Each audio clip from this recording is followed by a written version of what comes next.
If you hold an investment in US equity, own real estate in the Gulf, send money across borders, or simply pay for fuel and groceries, well, the security situation in Persian Gulf, it matters to you because geopolitics does not stop at the battlefield. It reaches your bank account. Diplomatic friction between Washington and key Gulf partners have reached a critical point. Ladies and gentlemen, the United States recalibrates its military posture and diplomatic pressure towards Tehran. Countries such as Saudi Arabia, the UAE, Qatar, and Kuwait find themselves caught between regional security concern and economic survival.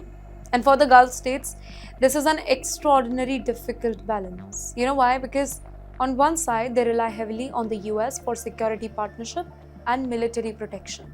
On the other side, their economies depend on regional stability. In fact, Dubai wants tourists, Abu Dhabi wants investors, Qatar wants global business and energy market to remain stable.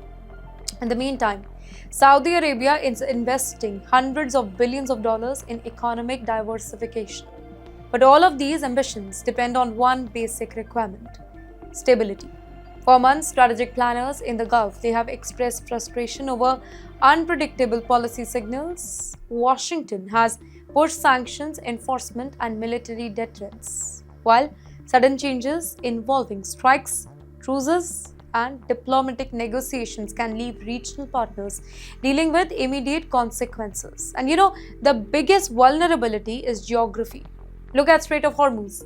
This narrow waterway, only about 21 miles wide, at its narrowest point, it is one of the most important energy choke points in the world. Well, according to reports, roughly about 20% of global petroleum consumption and more than 20% of global LNG, it passes through this route only, which means any serious disruption, it can immediately affect global market.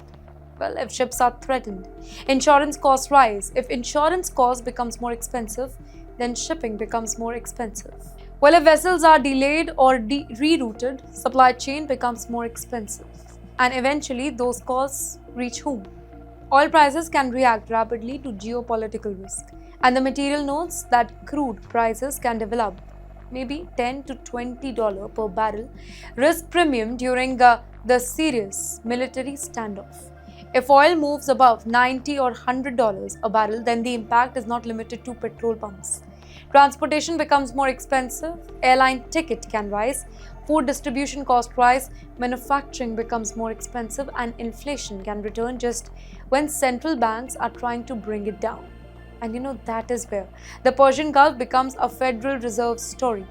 If oil prices rise sharply, headline inflation can move higher. If inflation remains stubborn, central banks may delay the interest rate cut. And higher interest rate means more expensive mortgages, tighter corporate budgets, slower investment, and potentially weaker hiring. So a missile strike thousands of kilometers away, it can eventually affect a technology worker in Silicon Valley or an Indian sitting in Toronto. And what about Indians living in the Gulf? The material points out that millions of foreign professionals and NRIs working across Dubai, Abu Dhabi, and Riyadh, they are directly exposed to the regional stability through property value, investment banking flows, and currency movement. And that is why diversification becomes important. Maintain liquidity across currencies and jurisdiction where it is appropriate. Review exposure to energy-sensitive investment. If you own Gulf real estate, monitor rental yield, financing cost, and local economic condition. And if you are making large remittances to India, remember that geopolitical volatility, it can create sharp currency movement. The larger lesson is simple though. The Persian Gulf is not just West Asian story. It is a global financial story.